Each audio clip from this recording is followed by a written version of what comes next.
Immanuel Kant is one of the most important philosophers to have ever lived. His years are 1724 to 1804, and there isn't a lot to tell about his life. He was a professor, he gave lectures, he talked with students, he wrote books. He was a German speaker, and all of his books are in German. There wasn't a united Germany at the time, but he lived in what was called Prussia, in one particular town.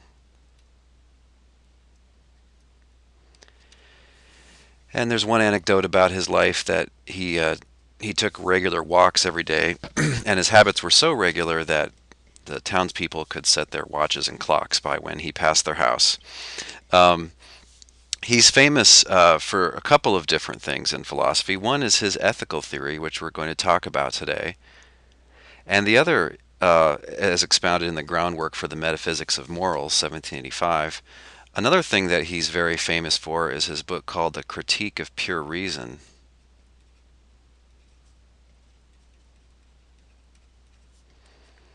And this came out in two editions, in 1781 and then again in 1787.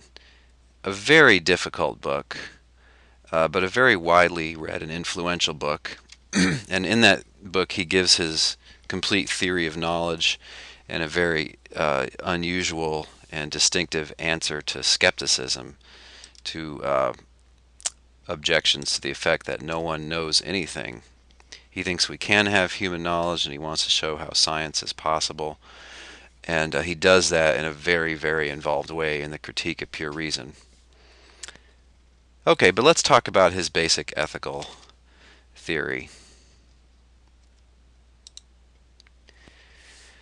Kant says that there's one fundamental law of morality. It's what he calls the categorical imperative. By the way, one of the things about Kant that you have to get used to and you have to have some patience with is his terminology. His writing is difficult. It's difficult in German. It's difficult in English translation. And he, like a lot of great thinkers, like Aristotle or Freud, he invents a lot of his own terminology. And it takes a little patience, and you kind of have to develop an ear for it. Okay, so what is this fundamental law of morality that he calls the categorical imperative? Well, he puts it in a positive and a negative way. Here's the negative way. One should never act in such a way that one could not will that one's maxim should be a universal law. So the maxim is the general principle that you would be acting on in this particular action. So if the maxim is something that you couldn't will to be universally followed by everyone everywhere, then you shouldn't do that action. We'll give examples of this in a second. He also gives a positive formulation. He says this is the same principle. Act only according to that maxim by which you can at the same time will that it should become a universal law. And when he talks about a maxim becoming a universal law, he just means that everyone should actually follow that rule, whatever it is. Now, there are other laws of morality, like don't murder, don't commit adultery, don't lie, but they're supposed to be logically derivable from this one.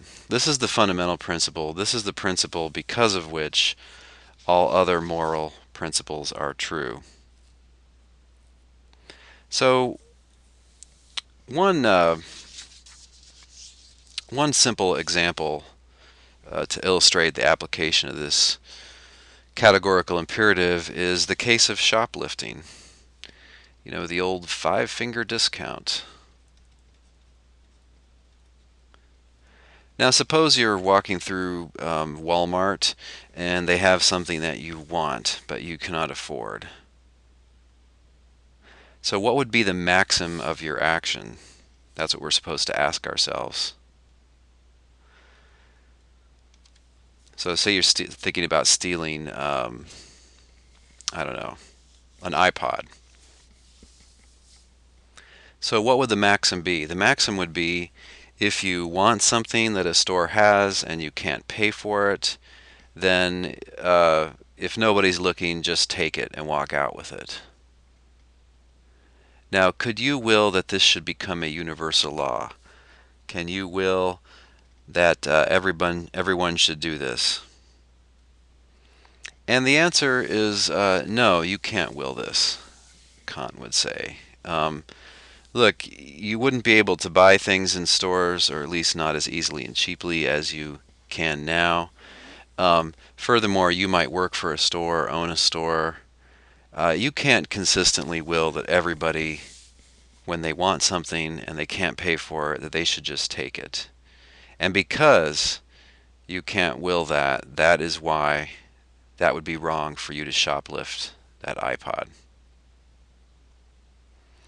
Kant claims that this categorical imperative is a part of every rational being's concept of a moral duty. And the basic idea behind it is that when we do something wrong, we're making an arbitrary exception for ourselves. Here's a couple of examples that Kant gives.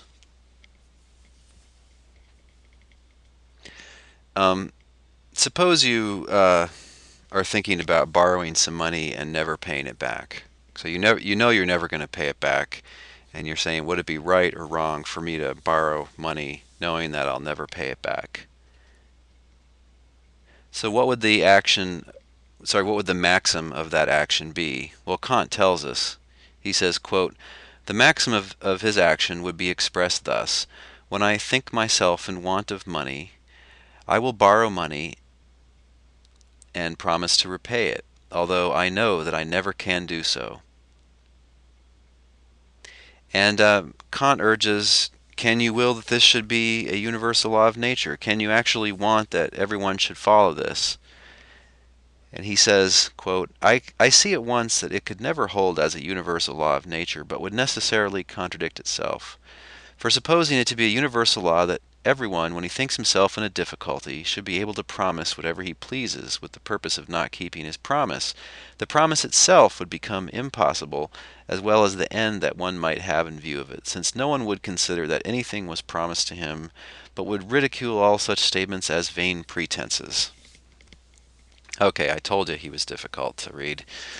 What he's saying is that if everybody followed that maxim, that whenever you borrow money, realize you can't pay it back, you should just borrow it anyway.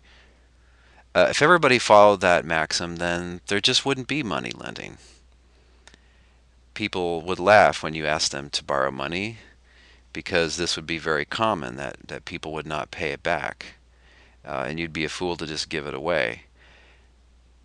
So you can't rationally will that this should be universally followed. And so that's why it would be wrong for you to borrow money knowing that you would never pay it back.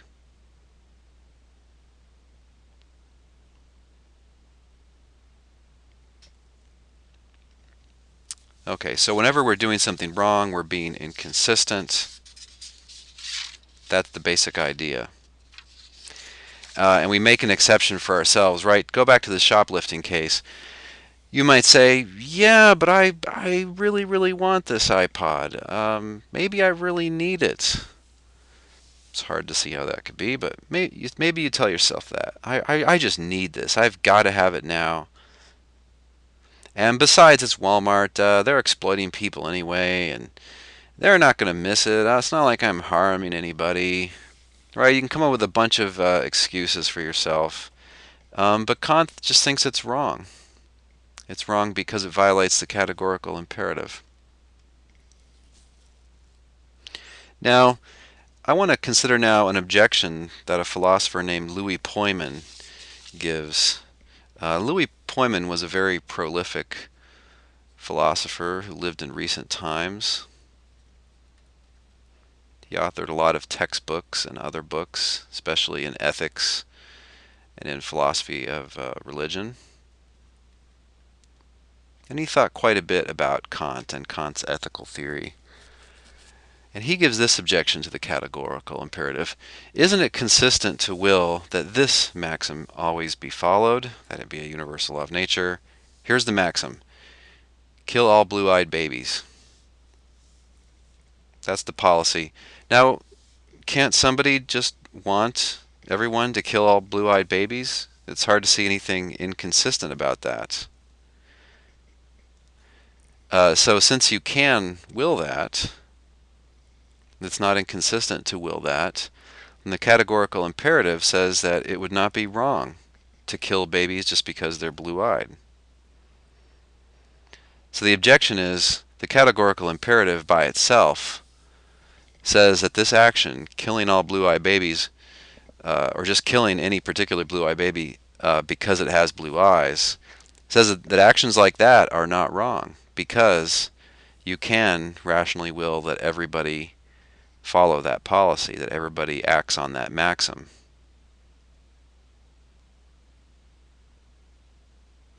Okay, but Pojman says maybe Kant has a way around this.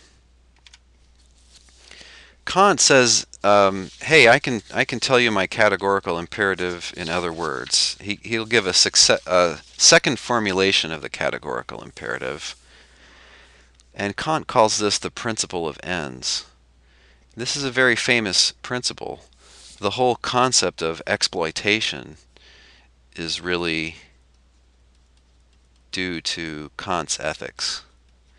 Right, so if I asked you what's wrong with buying a soccer ball that was put together in Bangladesh by a small child who was paid 5 cents a day, maybe they want the job, and maybe you want the soccer ball, so why can't you just get cheap soccer balls this way? You would say, well, that's not right. The whole system is exploitative.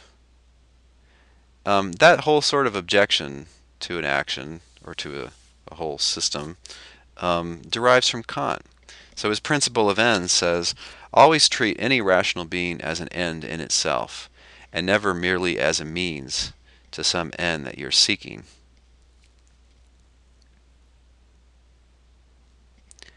Now, it's not easy to see how this is the same principle as the categorical imperative at all.